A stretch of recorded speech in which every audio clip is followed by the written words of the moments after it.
Kapuange moe tau kakata Ae alope te amo e taka Mano la Maria ho e ki pele lea e tonga moi mulani ko toa pe o mo mea mai ki pokalama koe ni.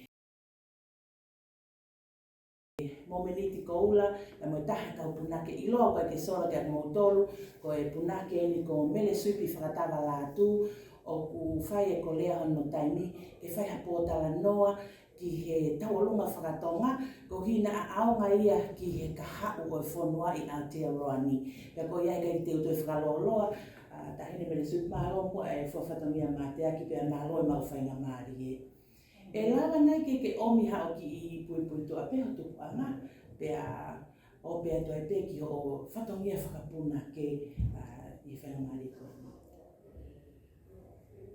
Ko kore ke o whanga he tawa whake whakua, kai whae peha aha ki lawe lana. Ko kungoa he ko e nā kone ko whae peka. Ko kungoa ko mere suipi whakatawa lātu, pea whanonga pea o i tō whae ngā ua pea moe ako. Tō hiki mai ki whanua ki he kuawhi mātou, pea kororo tonga whakanga tāmaki i he whae ako koris tāmaki, i he rea whapunitānia. Ko tui e aonga ange minika ka pau te tala noa pe ao ke o kutu whakahoa pe mo e pau inga tuna ke. Ko e ku tangata e ke kukui, e tangata o whakatawa. Nunga ko meriki o whakatawa. Pena mo e tangata e ki hea i he kōnga tu i mua. Hiwa, noa hiwa pere toi ki mua atu. Pena e whaiwhatongia e i he tu i mua, o lele mai ai ke kona kuini, kui whenua tonga.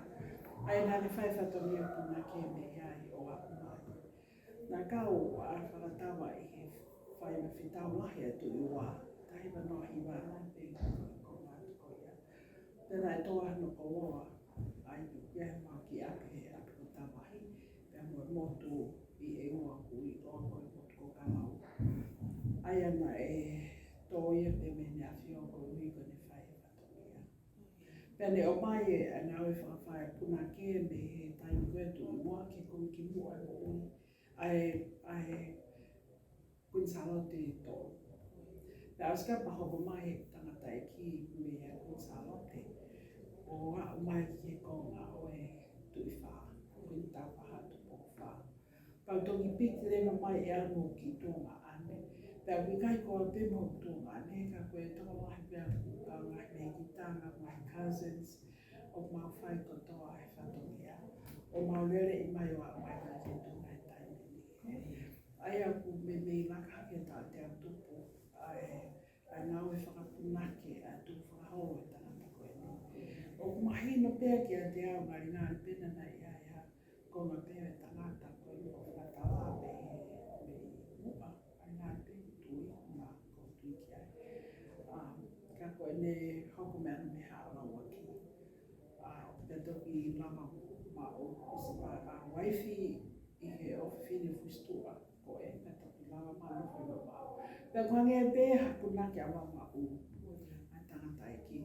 Kai ke koe tuku whakahoro e nā tutupu hake ai, pea nāku kai ke ukawa he manako he punake. Nā ke i moi tangata e ki nā ne whakahoko mai ke ao, o kusi o kua maho e nā tūra mo me au whakoi ke punake. Tonga e pako i fisi. Kana kai ke utai ai a koe whahinga tai mahino pe he iau. Ai nā pēa ko lo tūpe mo e ako me paho i ngā. Pau si o ki punake ko mea ka pēa ke. Pai kai ke utui tala nai mea lahi ke utata e ki ke mea ko i au. Pēa hiki a nai tāna pēa me kukui. Ai me tahi ai o lahi laulau siwa o kuwhai a honi whaka mea pango ia. Koe wi koe more e pai nahi ko loa ko ia. Kai ke mahalo pe ko mea pēa e eki ke hoko o whai punake. Ang tō kamata pēa tahi wei o whūtu. Koe wi koe ku i he ngawe e siasi pēa mahu inga ki aho koe ki hapa ana ni whakatawa ke o mai ke kau punake ke whai whatongia pau alu me whai. Ai ko alu ko whai me tahi wa whūtu kusi i. Nā tō whamahina ka te ata o ui pēa e ki nai o hiki whai ki whai. Pea mo tu whakaholo ko ia. Pea ko winga whai ko puna ki hea honi. Pao ki hea honi ko umaho inga ia I he ui ko ia mai pōi. Pea ko kau he tui mo whenga wahi ke whakatolonga ai ngā ui ko ene ka puna ke whonua. Ko ui ko si me kaha. Māko ki pui pui tua te umaho inga ia me au ia. I he tāua gani ho interview. Ke sio ke puna ke leo ko ai mamaha e when ke whai mea na whai kukui. Ka kutu umaho inga pito ke whai whakatolonga ko ia. Pame te wala lava no tonga ki mana ma ke puke I loko ia ko wiki tuku atu ki kaha. Malo pito e mele suipi ta koutui ko koe e whi unu koula I he tala tuku whakaholo au ko ke tuku au mai mei ai. Pea kono moni kau koe he taha o ni ihi ne osi o kei toe mai koe kau punake kakato.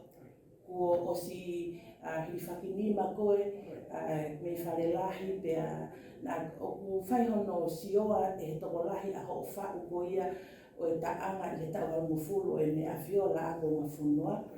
Peka ngata higa na kuo ke osi asi I he ngahi documentary o ku aonga ma e whanau tupu mo tonga kotoa. Ka ko tui ko tahaini e toko ni grahi te ke whai mai I he malai o e whai whakatonga. Ka te tara whakamama upe ki he whai watau o lunga. Ko e kore pia mo e whakaamu ke wahi mai mua ho kato ilo ki he tau o lunga whakatonga. Ko e ha ho mau, ka mo ha wahi mai ko e ha e tau o lunga whakatonga. Okay. Ko mea pe te whenga ke o rawe aki heni I he mea naku mako me he tu whaholo naku lawe kei, me kai ngā tai, ko e mea ko naku whai e au.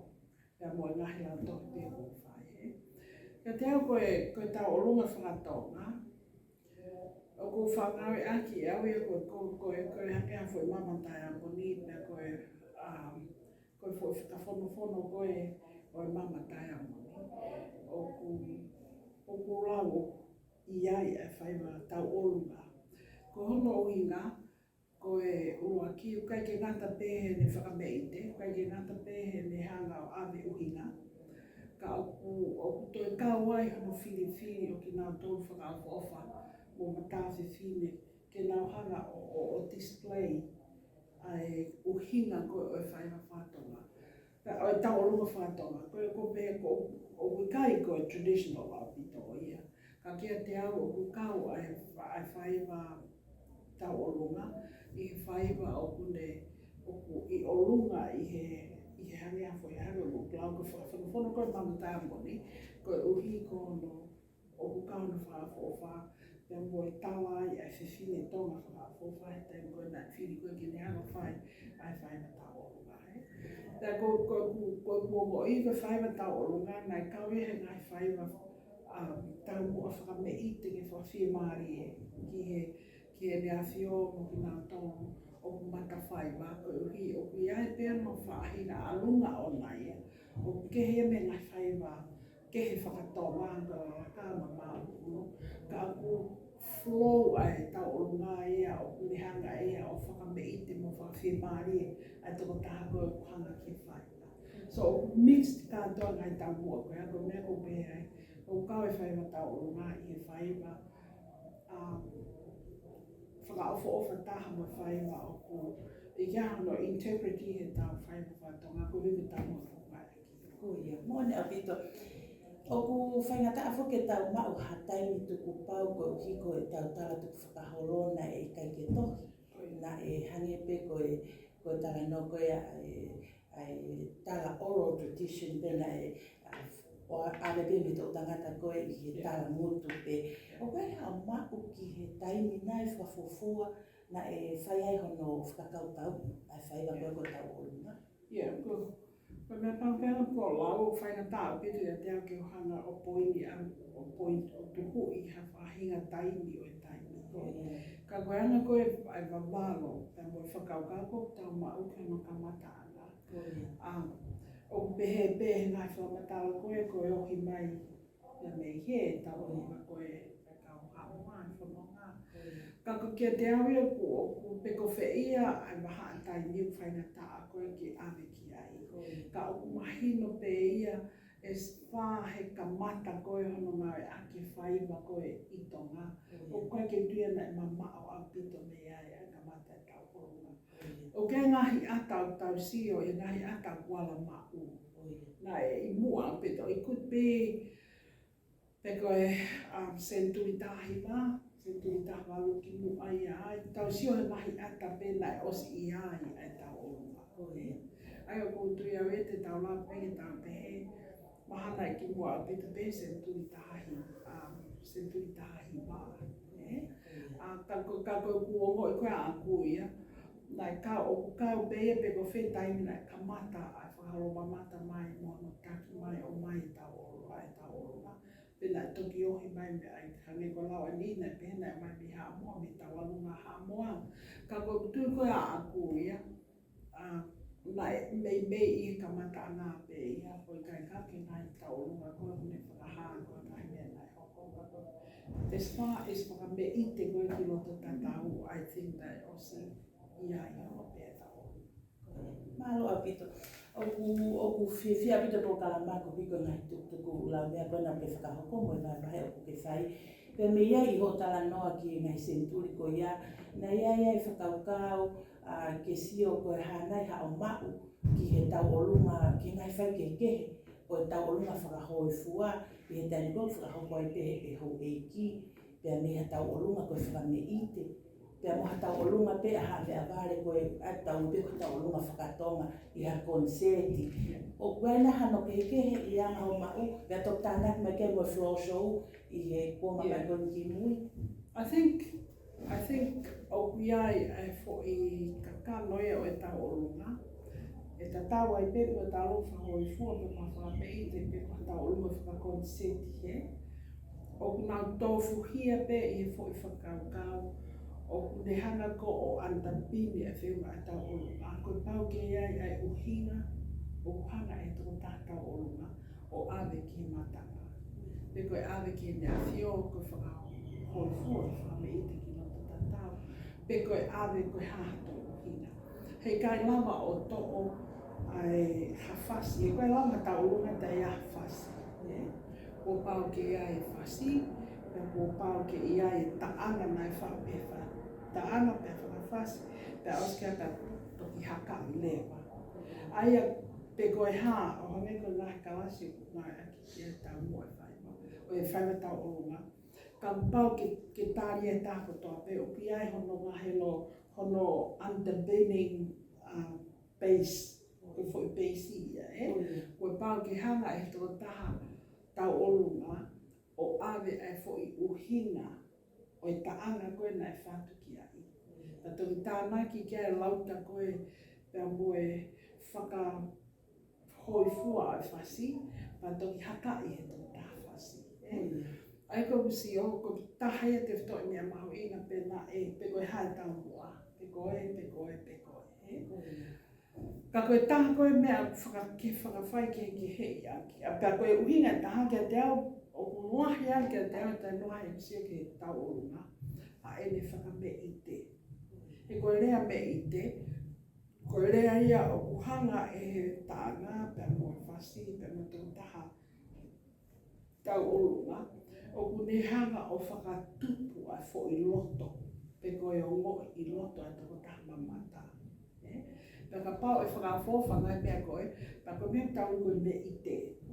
Te ngoi ki tako tō tangata i loto o ku i he wheitu ia, o kehe e me no molo. Pia ku me ite lewa. Ai nā maari e mea mua nota toko taha koe. Ai koe capacity e mea me tau olunga koe ne whanguna, ai me ite koe me loto toko taha koe. Pia koe tui au koe mea koe whaalama ki kāreka kua koi. Ko mea koe whai, koe whakame ite ki loto tatau. I believe koe tau olunga ia.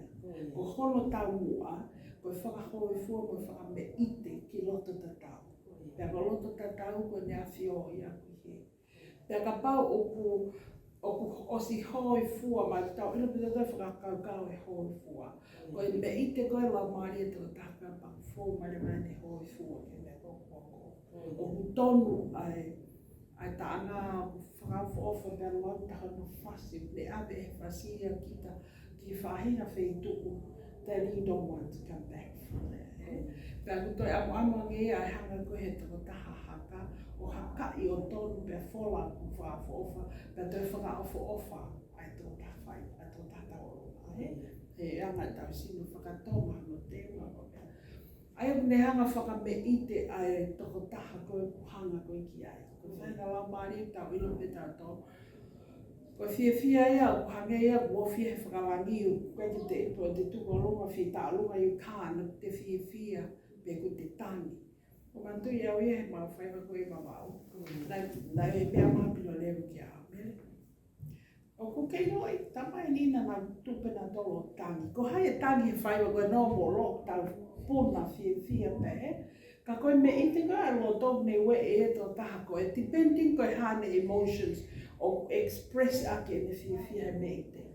O ku ne hanga ai o tangi pe ne ai o kata pe tuka o lunga pe ulere ki e tau. Anything. Ka koe mea tuka aku koe tau mua ia. Pea koe makehe ia tau o lunga he koe uhi koe whetō taha koe te sekita kia. Unless koe pulupu. Just look at that person. Pea koe ability ia tō taha koe ake ne hanga o whanguna koe ai ne I te I loto ia ki ta. Pea koe ne osa ta koe ake te hoa. Koe hoi fuai koe mea ne awhio. Pea koe pau whakameita ki loto ta tau. Koe ne hoi fuai tu ia. Koe ne osi ia. O ko whaha whoki au ia tai nuahi o ngāre aki. Ai tau o lunga kua nge koe tau whawhia ngai ki o tua. O te haka, it's about you. Ka pau e solo dance, it's about you. Ko whakameite pēo ki loto te tau. Whakapau meite loto te tau pa hoi fua mai. Koe uma ahe te lai. So that's how I look ke whakahoi fua na whanonga. Ka koe kutui koe maho inga ia e whaiva tau o lunga. Tu ke whakulupu, ko nea pēna whakulupu ke sio. Sio kia. So o kai ke te focus ki tai. Ka koe tau o lunga me ka matanga, nei o mai pe tahi ni koe whako ni tau mua, you're going there to whakameite. Pea whakameite koe ia ko ne whanguna pe ana melo, tō hoi fua no tau, the rest, okay. Mā lopea maari e toi le soni au pito. I he tū koe tau ngau mahino o pito I o whakamatanga. Whewherewa ai whatongia o e tū la whare. I ana ho ma umo ha o whare. I koe tai mihe tau sio, ku wha toho aki iangi he tū la whare ia e matanga ka koe hanai ha o whare I mo ho ma u.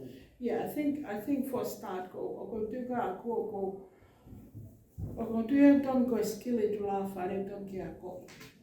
Kes o ku ia kau tū la whare o where pa whakatupu ita nā tū la whare. Ka o ki ai kau tū la whare ia o ku whakaholo mamata me I mui. He koe ui o kai ke nā hanga tonga o Māori. Ai toko tau olunga. Ka aku nau compliment. Ko where whapapala mo te compliment. O nā tānaki mai. E ngono I ngā puhanga ke te au hiksi tū la whare. Ka pau e whai me I mua pia lere holo pia kai ke lele tai tū la whare. Tai tau ngā pahuai tū la whare toko. Ka ko tu pia ke toki o mai haki ko haki tai o mai ke ne toi build e tū la whare a livelihood ko e tau olunga. You know, ko tā haia o mea ko tui ki tū la whare ke ne responsibility. Ko e hanga e he tū la whare o toi whakaai ke longo mo ui mai a toka ngā ko I ko mata whoki alu. You know, ke alu ki o sipa ne hanga e paka toi hao he tū la whare ko ia. O toi whakaofa. O toi hanga le vai o ai o toi ekti miangi ai mamata ki tō taha koe. Ka ko tui a koe tū la whare, kai ke tō tonu I taha ke ne hanga mau I pito au pito ai toka ngā me tahi te ke te niurea ki kau tū la whare he pa alia mo nau. So koe mea ko tui a ki he skill I tū la whare ki a kohi. Ko ki ai hono ngāhi pasi pa ki ai ko uhi pe ke toi hanga he ta mao tū la whare toi toko aki mai toka ngā ke maari o whakameite o whai. Pea longo uia ka kai ki tō toki ne hanga kai haasa. Nea pito, mā loa pito. I ho whatongia koe punake. I he taimi koe ia o ke wakai ai mo whatongia ki he tau mo whakatonga. Ko wā ngai tūtu uni pau, o e tau longa whakatonga, ngai do's and don'ts o e tau longa whakatonga. Lau ke te whakatonga. I think ka taha whaiva taha ki thinki au he whaiva toa I e tau longa whakatonga. Ai mahu inke ke mōru mālu ai whiwhine. Ka Aia koe molu malu o ku wha oe whakakau o I kai ho haa kai graceful o hange koe alu koe hatahi ku malu whakawha o whae whanoka aki. Aia ko kawa I toka taha ko mau inga ke tokana ke molu malu pe aki whewhine ke o haa. Ko taha kai mea ko sia whoko he ku whanomo pe aku he kutupo aki a mau inga koe mio koe e tamai whewhine. Ko mio ai ko ngā loto ki ngā loko mea nei kaki whika ke whae he. Aia ko kula penia aku koe tau ngā whoke o ne ngā ubena whainga ne whola mai haka ta o me whekau he. Aia koe taha koe gracefulness koe opposite koe gracefulness. Koe tango ko haa pia ma me pia whaiwhahina haka kai koe mea e toton ke whanonga ta moe ki whewhinege alu ke koe whuanga whakame I te he. Koe taha mea koe koe taha mea koe si o misi I he whae koe tau lunga pa koe tuku al taimi konga koe skill o whainga taa. He tak tupo ni pia whanonga I whakaukau koe o ngā ake ma eke tau eke taimi koe e tau o lunga. Ko whainga taa pito no ako I he, ai koe awe mui wa eka nai, ngāwe ake ake no taimi I, e ai moe koe mui. Koe uhi ke taimi lelei ake. Even myself, o ku kamata ke more skill koe ia, par toi whainga taa ange whoki, par te pehe otu pai pe ia. Ka ne tala e ia ai konga mahu inga ki revive I tau o ngā ke whanonga wharerei ai ngahi mea o tradition. O gebe ngai taime ni ha me koe ngahi haka ma mai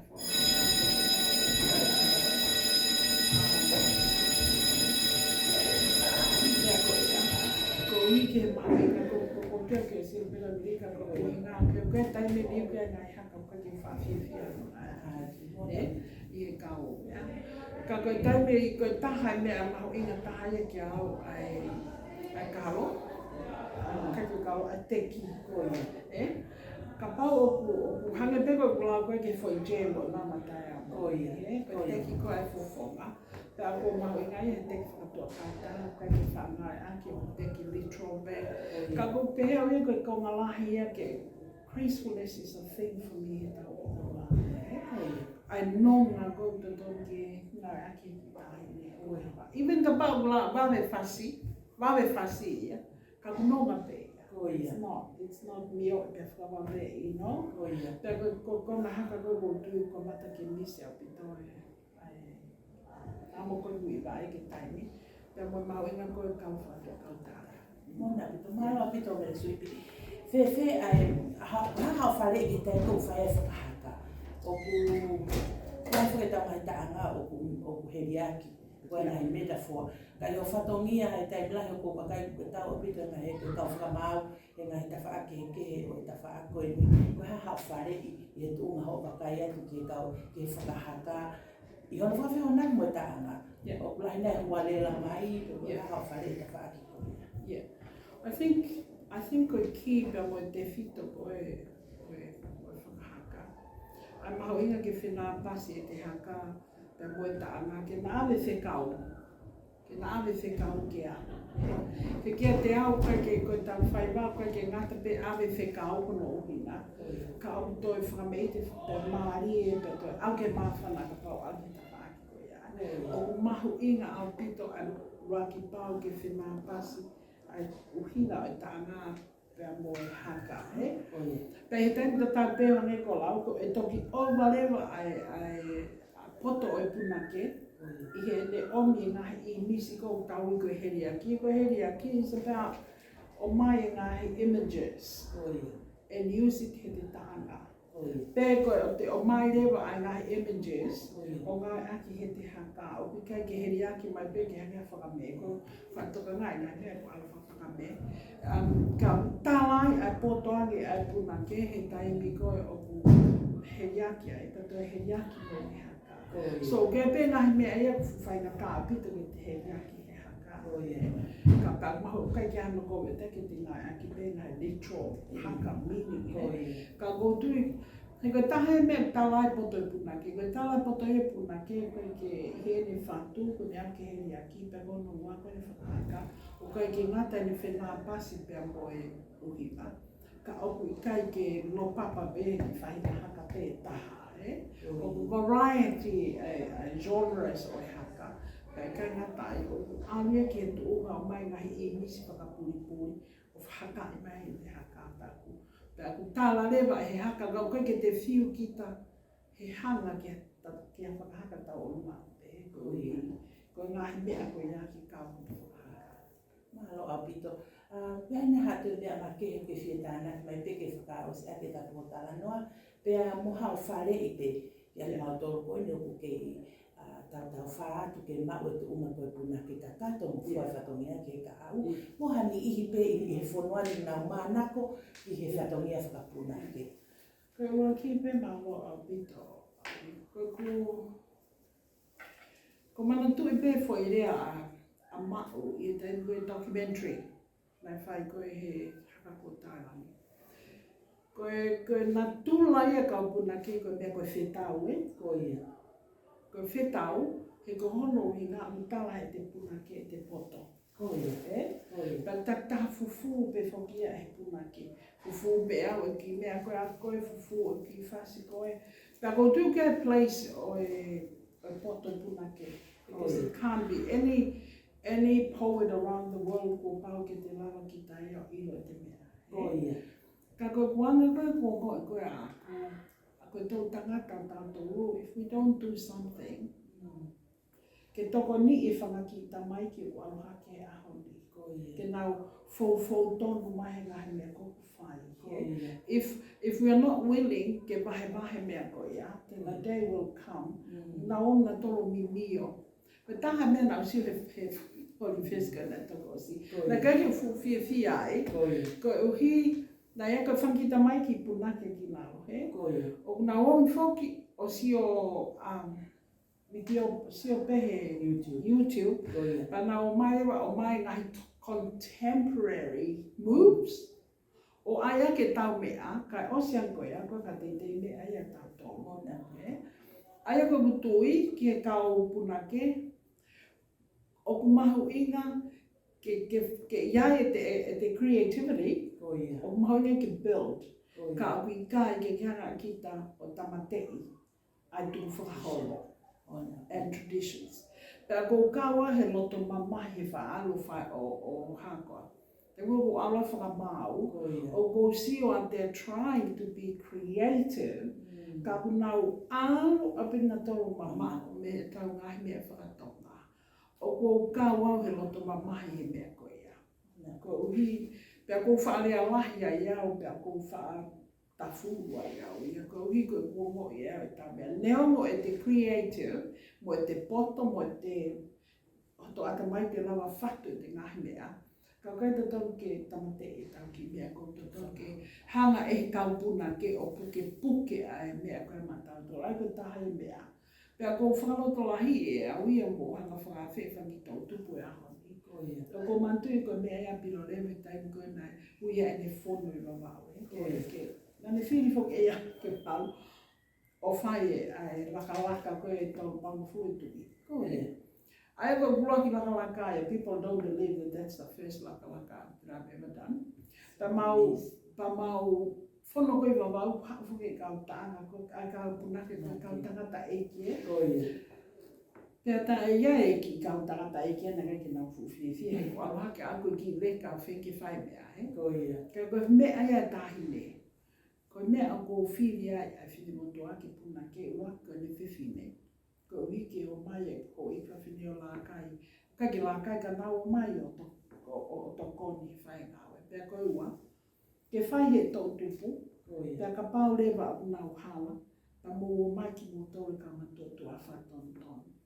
That's an unselfish sort of motive. Ke whai a koe tau e tau ngau koe ki ai. Pea ko kāwai whakalotrahi e whangita mai koe no nā whie puna ke, pea ko nā creative, ke nā o mai o whai. Ka mahu inki mō tokanga ke mea koe ko le atu ki ai, pea ko hono ua, o mahu inga hao mō lafi hani ihi o e ka kai o weha nau tau ke, o oe mana mahe ke eke. Ka ki nā tō koe hao mea koe. Ka whangita mai ke nau whio mai koe taha e mea ko whakamau ki o whai. Ke a koe, ke a ke iaha ako mai ki kau leka punake ko na whio hanke.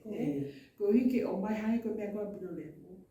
O mai e kau matu o tua mo ki nā tōma katau ke mawai. Ki nā mai si I whana mai mea koe ia. Because koe tu koe ki ka hau. Otherwise, I kai ngata hene more, kai omi ani I ke o nau tūlawhai ki nā tōru kono a ko I mea kai koe tau mea. And I think koe tahi mea ko whiwhia o anke academic o whengi documenting a mea koe ni. Ko uhi ka pahi kai ki hanga he e tonga, o mai e perspective a tonga, ki he e tau mea. Te o mai lewa a ki nā tōka ki upehe au e ko hanga. Te nā mai pena tō me mahino o nā nā tohi mo nā whakaeke heke ki ni I te take on and they document it. So, tā koe mea lewa hau koe alu tai mipo nā tu mai, ai tau mea whakatonga kua tau tōru.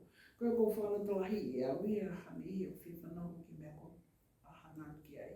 O mahu inga, ai ke iai toka e tō tangata koe nuk nā si ke mo ui, mō mai o lafi mā nā tawha aki, pia kai ngata ai koe ke kei ton ke kei hanga kau punaki mā tō tua fufu e nau mea, kai tuku ange atu ko uhi ko tō tangata wawa ke ke nau whataki whatani aku tau ka hau ko atu.